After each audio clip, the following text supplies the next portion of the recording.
Ya, silakan. Assalamualaikum warahmatullahi wabarakatuh. Waalaikumsalam warahmatullahi wabarakatuh. Saya dari Cianjur. Masya Mau Allah. ngundang Ustadz tapi Ih. tanpa biaya. Ngapa apa? Taruh, nggak dengar. Apa? Oh, suaranya kurang keras ya? Nggak, udah cukup apa? Ngundang Ustadz ke Cikalong Kulon. Mau ngundang Ustadz ke Cikalong. Oke, terus? Masjid Cikalong Kulon belum beres-beres gitu. Baik, saya utus 100 panitia. Itu jadi masjid kedua. Iya dong, kan gue udah jadi presiden sekarang. Gue tunjuk aja gitu. Ya, silakan. Assalamualaikum warahmatullahi wabarakatuh. Waalaikumsalam warahmatullahi wabarakatuh. Saya dari Cianjur. Masya Mau Allah. ngundang Ustadz tapi Ih. tanpa biaya. Ngapa apa? Taruh, nggak dengar. Apa? Oh, suaranya kurang keras ya? Nggak, udah cukup apa? Ngundang Ustadz ke Cikalong Kulon. Mau ngundang Ustadz ke Cikalong. Oke, terus? Masjid Cikalong Kulon belum beres-beres gitu. Baik, saya utus 100 panitia. Itu jadi masjid kedua. Iya dong, kan gue udah jadi presiden sekarang. Gue tunjuk aja gitu.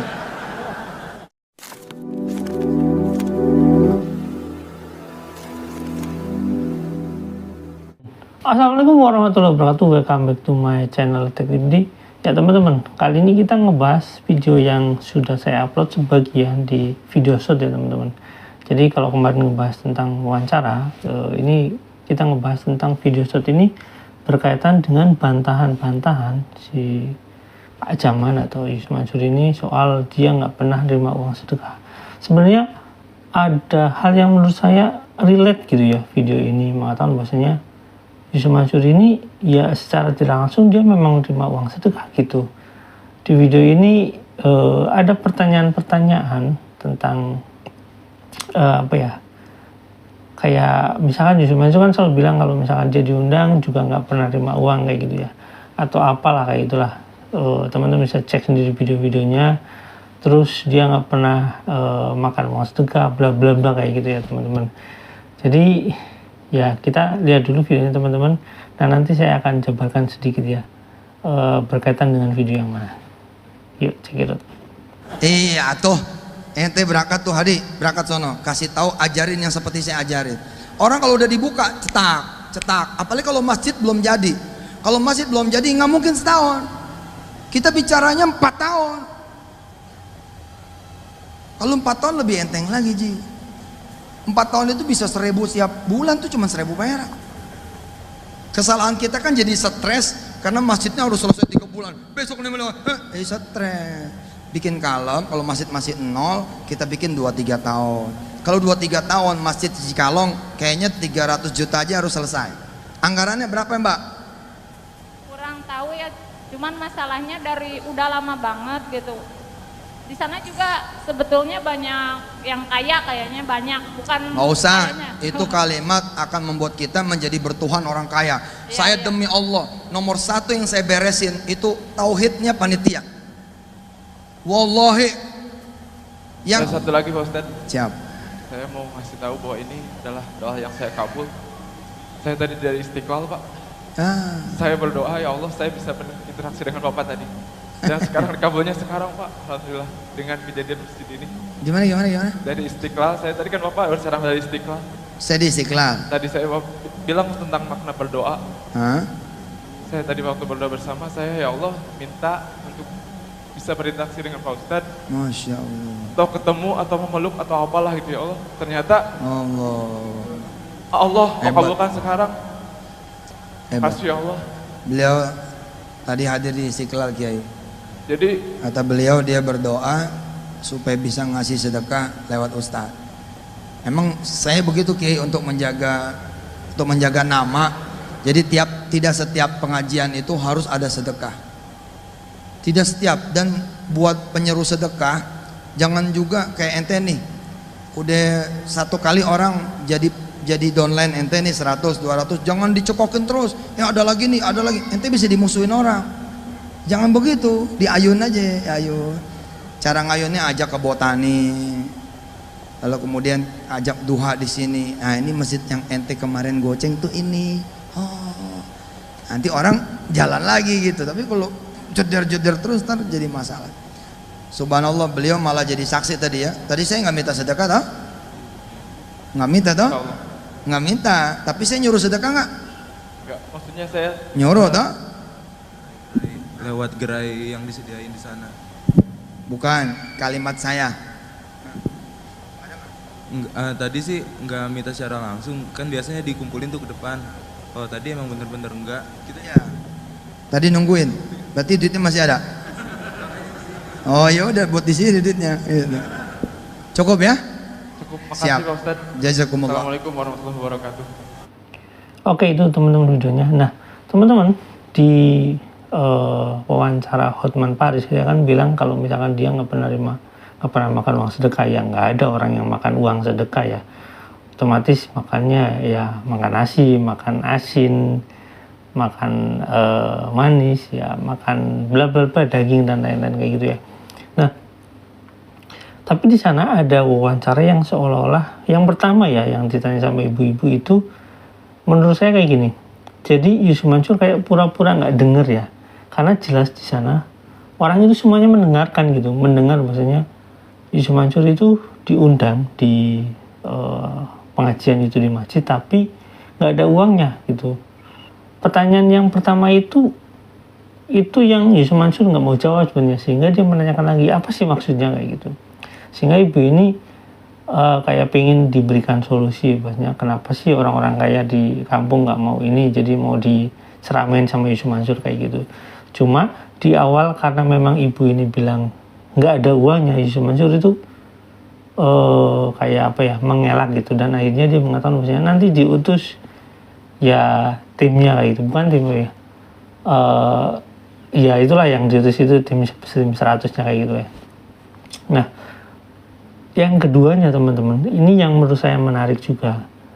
Orang yang bertanya kepada Yusuf Mansur kan bilang bahwasanya dia datang ke Istiqlal bahwasanya dia itu ingin dipertemukan langsung. Kan gini, Masjid Istiqlal walaupun besar ya teman-teman, ketika ada pengajian besar kadang tetap dia nggak kebagian tempat di dalam.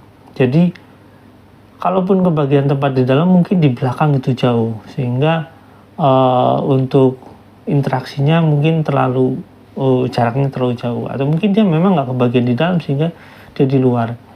Sehingga pada saat pengajian itu di kampungnya, jadi dia berkesempatan lebih dekat gitu ya. Nah, dia keinginannya yang menarik ini, keinginannya dia meluk Ustaz Yusuf Mansur kayak gitu, yang diucapkan di sana gitu ya, bukan saya mau ngomong. Itu keinginannya dia mau pengen meluk Ucup gitu ya intinya, sehingga dia seolah-olah diberikan kesempatan ya kepada dia, jadi kayak semacam doanya terjawab kayak gitu. Tapi yang anehnya ini Yusuf Mansur itu bilang jawabannya itu apa namanya, seolah-olah dia itu datang ke apa ya, si orang ini bertanya seolah-olah dia datang ke Istiqlal itu untuk memberikan sedekah gitu, padahal bukan untuk itu niatnya kayak gitu. Sebenarnya dia pengen ketemu Yusuf Mansur dan pengen meluk atau pengen berinteraksi lebih dekat. Tapi Yusuf Mansur memaksa orang ini untuk berpikir seperti pikiran dia yang sama gitu. Padahal setiap pengajian di Istiqlal menurut saya itu Yusuf Mansur itu nggak pernah lepas daripada ngomongin sedekah gitu ya. Sehingga orang ini bilang ya dia nggak ngomong ya, jawabannya kayak gitu ya, dia nggak ngomong secara langsung tentang sedekah, tapi dia mengarahkan untuk ke sana gitu.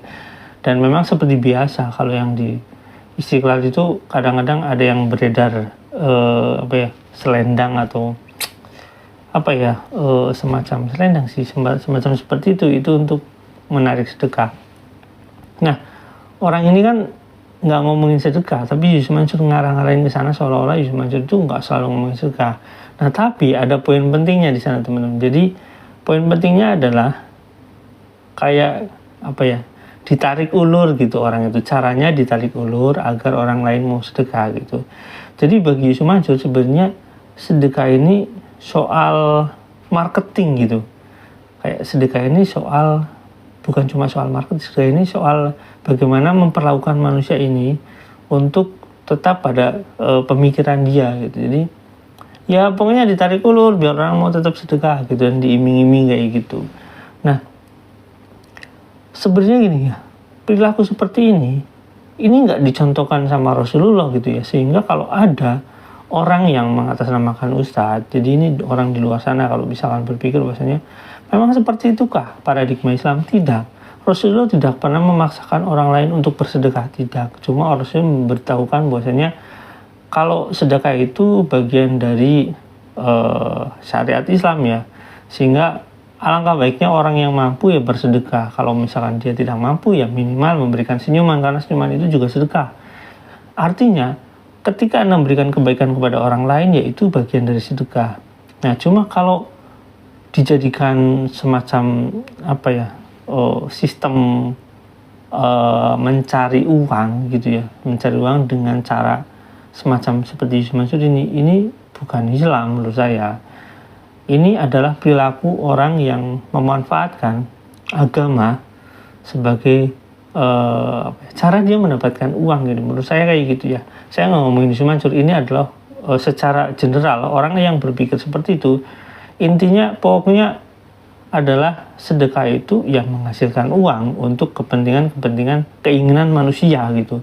Jadi bukan karena kebutuhan manusia secara lahiriah dan secara fitrahnya itu adalah untuk mendapatkan ridho Allah gitu. Jadi inilah yang mengapa saya katakan dari awal, ketika ada yang bertanya, kamu sih siapa gitu ngurusin ngomongin masalah agama. Jadi teman-teman harus berpikir yang sederhana.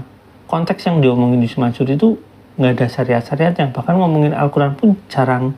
Jadi dia cuma mengutip hal-hal yang menurut dia itu penting digunakan karena menguntungkan gitu ya.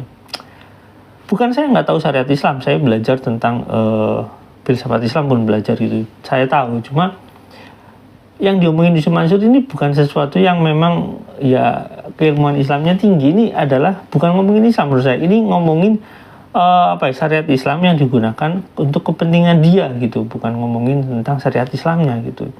Kalau dia mencerita tentang keajaiban, stoplah kita belajar tentang soal keajaibannya. Kalau misalkan kita mau belajar tentang syariat, misalkan tentang sedekah, itu ya belajarnya kepada Rasulullah dan sahabat tentunya. Kenapa? Karena sahabat itu mencontoh Rasulullah gitu. Itu adalah sesuatu hal yang penting. Bagaimana mengukur sebuah ilmu gitu ya. Jadi kalau Yusuf Mansur mencerita tentang gini keajaibannya seperti ini, keajaibannya seperti ini, itu ya mungkin 90%-nya berbohong gitu ya. Mungkin 10%-nya 9%-nya lagi mungkin mengada-ada 1%-nya ya kita nggak tahu gitu ya.